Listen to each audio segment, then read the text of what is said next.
Hola amigos del derechoinformático.com, muchísimas gracias por estar allí.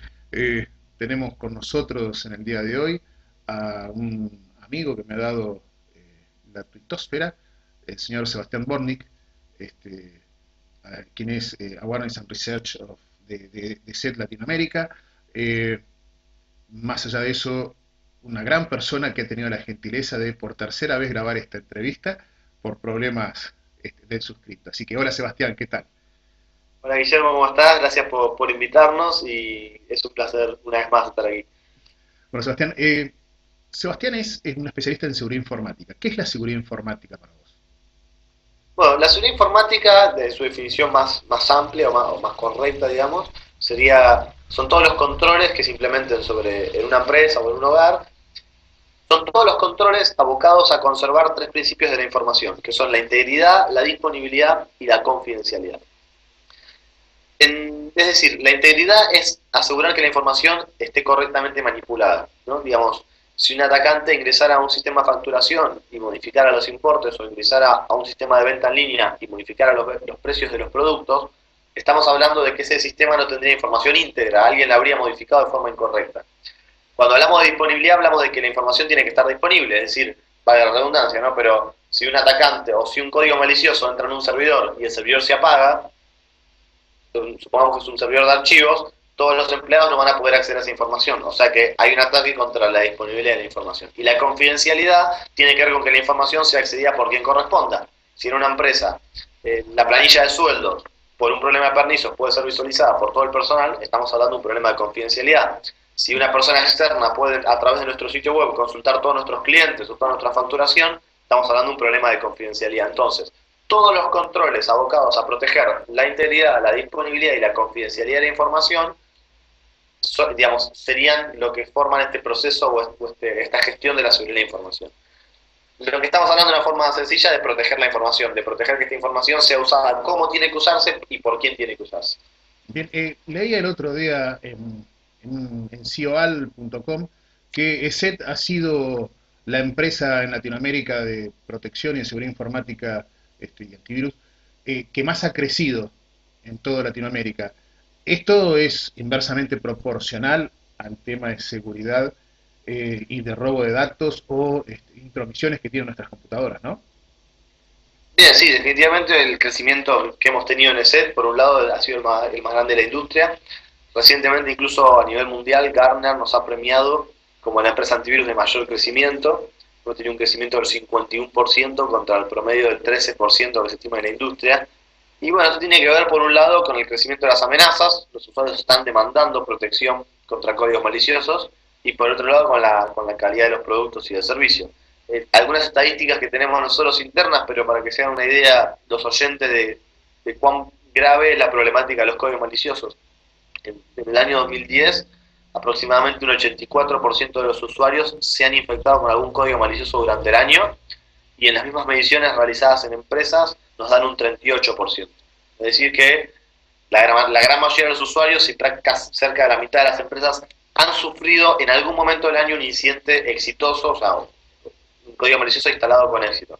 Es decir que cada vez más las organizaciones y los usuarios necesitan protegerse contra virus, gusanos troyanos, que son de las amenazas no humanas, o sea, de las amenazas automatizadas, las más importantes y las más masivas. Eh, por ahora vemos que los virus atacan principalmente a computadoras, netbook y sus variantes. Eh, ¿Vos crees que esto va a mutar hacia los celulares u otro medio de comunicación similar? En realidad están mutando. Lo que yo creo es que tarde o temprano van a ser mucho más masivas de lo que son hoy.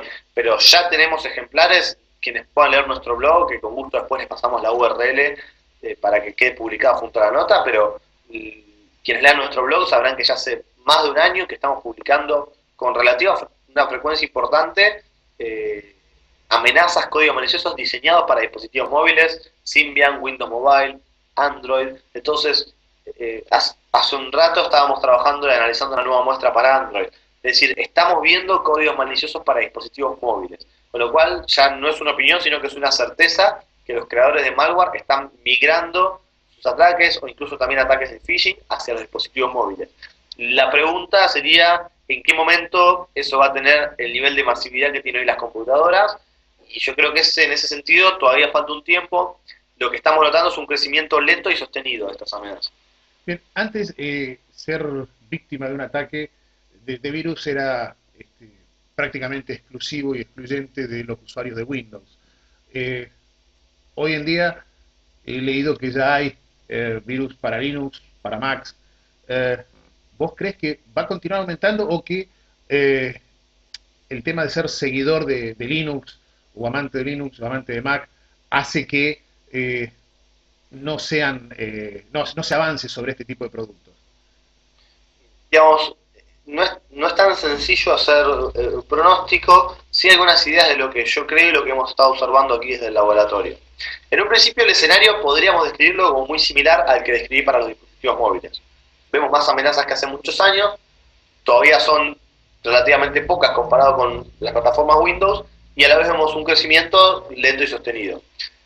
Yo creo que lo que vamos a ver en un principio son amenazas multiplataforma, es decir, encontramos gusanos como Qface, que apareció el año pasado, que tenía una variante en donde desde la página web donde el usuario se infectaba, se identificaba qué tipo de sistema operativo usaba el usuario y se lo infectaba según el sistema operativo que utilizaba. Si esto se va a volver masivo o no, creo que depende de muchas variantes, del conocimiento de los usuarios, de cómo evolucionan las amenazas, de las tecnologías que utilicemos. La realidad es que códigos maliciosos para Linux, para Mac, para dispositivos móviles existen.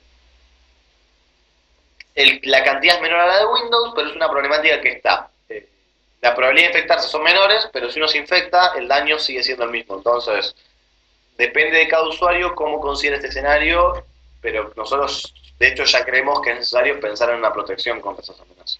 Bien, ustedes desde ese han detectado que ha crecido más en algunas áreas por sobre otras. Por ejemplo, ha crecido más el robo de identidad que la simple sustracción de datos o troyanos sobre malware.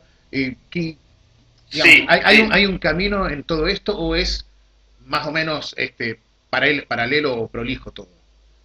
no, a ver, hay un camino y hay tendencias marcadas. Recientemente, hace 2 semanas, publicamos un paper, un artículo que terminé de escribir, que pretendía justamente ver qué estaba pasando. O sea, sabemos que hay muchos códigos maliciosos, pero ¿cuáles son los más importantes? ¿Qué tipo de incidentes tienen? Algunas estadísticas que recuerdo, y después invito a los oyentes a descargar el informe, que se llama Gusanos y Troyados, el reinado del malware. Y justamente la primera conclusión que sacamos era que si tomamos los 100 códigos maliciosos más detectados el último año en Latinoamérica, la gran mayoría son gusanos y troyanos. Los gusanos con un 44% y los troyanos, si mal no recuerdo, con un 32 o 33%. Es decir que casi 3 de cada 4 códigos maliciosos son o gusanos o troyanos. En cuanto a sus características, yo creo que hay 2 o 3 que se vuelven preponderantes.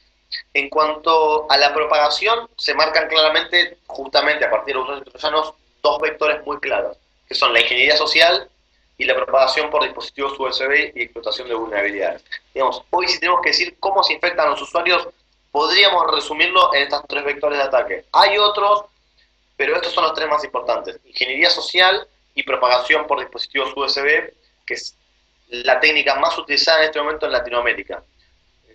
4 de cada 10 usuarios conectaron un dispositivo infectado en su computadora durante el año pasado. Entonces, estamos hablando de un número importante. Por otro lado, tendríamos que pensar en cuáles son las tendencias en cuanto al daño que están haciendo esas amenazas, y yo marcaría 2 o 3. Claramente, la tendencia sería el robo de información. Hoy en día estamos notando como cada vez más códigos maliciosos diseñados para robar información. Hace poco leía por ahí la opinión de algún colega de la industria antivirus que mencionaba que hoy en día prácticamente se convirtió en robar cualquier cosa. O sea, encontramos códigos maliciosos que roban información y ni siquiera sabemos de toda esa información cuánta es utilizada y cuánta no. Pero como es tan sencillo extraer información una vez infectado el sistema, prácticamente todo lo que se puede se sustrae. Después obviamente tiene mucho más valor un usuario y contraseña del home banking que un historial de búsquedas. Pero encontramos una tendencia a robar todo lo que se puede. Y esto viene de la mano con la tendencia de las redes botnet, o sea, las computadoras zombies que son controladas por los atacantes. Eso sería, sin irnos por las ramas, las tendencias más importantes en lo que está pasando con los códigos maliciosos. Obviamente que se puede profundizar en algunos puntos y el informe tiene muchas más estadísticas, pero un poco para graficar a los oyentes lo más importante. ¿Cuál sería el país que sufre mayor cantidad de ataques según las estadísticas de SET? ¿Y por qué crees vos que pasa esto? Bueno, digamos, mencionar la cantidad de ataques es relativo porque, digamos, si medimos el número absoluto, los países con más usuarios van a tener más amenazas. Y si medimos el número relativo, tampoco es tan sencillo comparar la cantidad de ataques con la población, porque en realidad habría que ver esa población cuántos tienen acceso a Internet, cuántos tienen computadora. No es tan sencillo hacer estadísticas. Hace poco estuve trabajando puntualmente con unas estadísticas de propagación de troyanos bancarios. ¿Cómo lo hice? Porque me interesa, digamos, hay demasiados números que pueden estar mencionados fuera de contexto y que quizás el usuario no termina de comprender, o como te digo, muchas comparaciones cuantitativas que no son lógicas porque la población afecta directamente. Entonces lo que hice yo fue tomar los 100 códigos maliciosos más detectados por nuestro antivirus en cada país.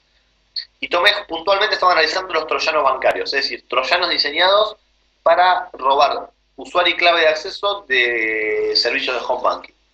En esta estadística que estuvimos haciendo, a nosotros nos quedó en podio conformado por Brasil, luego Colombia y luego México. Es decir, estos serían los tres países donde al menos las amenazas como troyanos bancarios se detectó mayor propagación. ¿A qué me refiero? A más cantidad a más porcentaje de usuarios dentro de los que utilizan nuestro software antivirus que se bloqueó una infección de este tipo en su sistema. Bien. Para que te des una idea, en Brasil superaba el 6%, o sea que más de uno de cada 20 usuarios tuvo un troyano bancario en su computadora que fue eliminado por el antivirus, y en Colombia y México ascendía por encima del 2%. Bueno, estos serían los tres países que al menos en esta tendencia podemos identificar. Sebastián, un minuto para despedirnos, agradecerte profundamente la comunicación. 3 consejos que le darías a la gente, más allá de usar ese antivirus en su computadora. Dale, cómo no. Más allá de usar un antivirus, podríamos agregar que, digamos, algunas buenas prácticas que siempre van a complementar el uso de tecnologías, como puede ser el SET-No32 antivirus, como puede ser un servicio anti-spam, un firewall.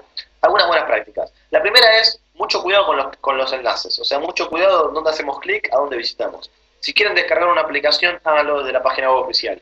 Si quieren ver una noticia, no hagan clic en el enlace que viene en un correo electrónico. Vayan a los portales de noticias reconocidos. Entonces, intenten hacer clic en los enlaces y visitar portales que sean reconocidos y cuya reputación esté validada por, más allá que por el propio clic o el propio correo electrónico. Otro consejo importante, creo yo, es instalar las actualizaciones de seguridad. Hoy en día la explotación de vulnerabilidades, como mencionábamos antes, es un vector importante, entonces mantengan actualizado su sistema operativo, mantengan actualizados sus navegadores, su lector de PDFs, porque suelen ser utilizados para propagar malware. ¿Qué más puedo mencionar? Bien, sí, utilizar tecnologías, como ya habíamos dicho, no dejarse estar, no aceptar contactos desconocidos en redes sociales, en servicios de chat, hay que tener mucho cuidado con esto. Yo sé que estas redes muchas veces son usadas para conocer gente, pero si agregamos a algún desconocido, asegurémonos de saber quién es, pero no acumulemos contactos porque cada uno de esos contactos puede tener acceso a información nuestra o un canal de comunicación para intentar infectarnos. Eso sería lo más importante, ¿no? Muy bien. Amigos del derechoinformático.com, muchísimas gracias por estar allí. Muchísimas gracias, Sebastián Bornit, Awaris and Research de ESET Latinoamérica. Sebastián, muy amable de tu parte, esperemos contar con tu presencia en cualquier otro momento. Dale, Guillermo, fue un placer y seguimos en contacto. Saludos a los oyentes.